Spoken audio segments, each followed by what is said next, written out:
As all of those people assemble in the courtroom. Now, I want to get to an Arizona lawyer's perspective. Criminal defense attorney Dwane is with us from outside the courthouse in Camp Verde as well.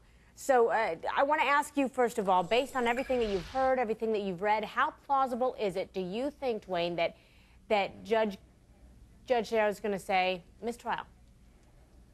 Well, you know, listen, the state's response to this motion was like putting lipstick on a pig. Okay, what they have at the end is they still have a pig. They had a duty to disclose this information. They didn't disclose this information. And I don't know how the judge can fix this. Okay, the judge is obviously going to try to fix it. I mean, they've spent hundreds of thousands of dollars having this trial so far.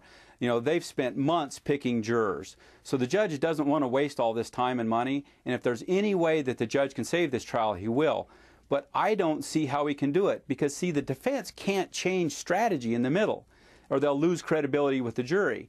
You know, they started off with a theory of toxins and other problems, and now to switch to a theory of a faulty design of the sweat lodge they'd lose credibility from the jury, and there's just no way that I think they can do it. I don't think the judge has a choice in this case. But has the prosecution lost some credibility here by inadvertently not, you know, passing on this discovery?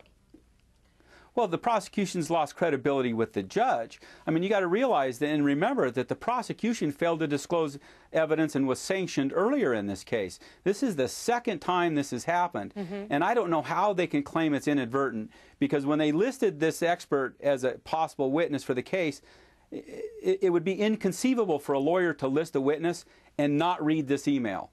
And then when they took this witness off the witness list, it would be inconceivable for an attorney not to read the file and making that decision to take him off the list.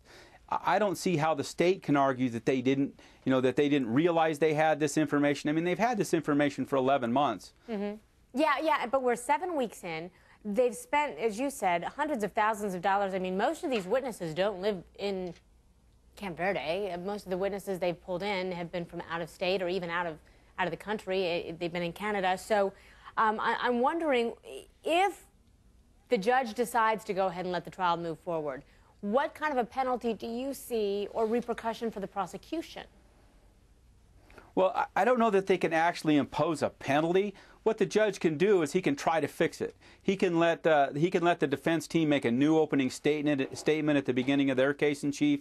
He can give some sort of jury instruction about, you know, the non-disclosure. You know, he can let them recall witnesses, recross-examine witnesses. But then again, you get back to the defense's credibility. The defense, in order to go forward, the defense is going to have to change the theory of their case in the middle of their case, and that's usually a death knell in front of a jury. They don't necessarily have to change the theory of their case, do they? I mean, they've been saying that it was poison or it was an accident and it was a toxin of some sort that they were breathing in. Does his report that would then be introduced, does that not corroborate what they've been saying all along?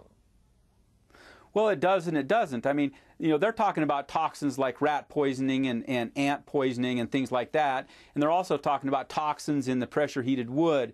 And that's been the theme of their case so far, is that there's been these foreign toxins introduced into the sweat lodge that didn't belong there, and that's what caused the death. But also that it's just been an accident.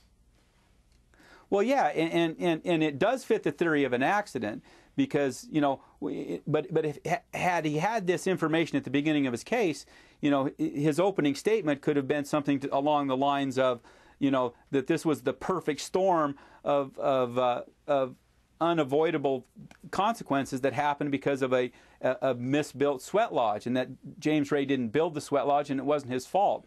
I mean, that if I'd had the case at the beginning, that would have been the cornerstone of my defense. And so far that's not been the cornerstone of the defense because the defense didn't have this information. Okay, so if a mistrial is declared, do you think that James Ray will be retried?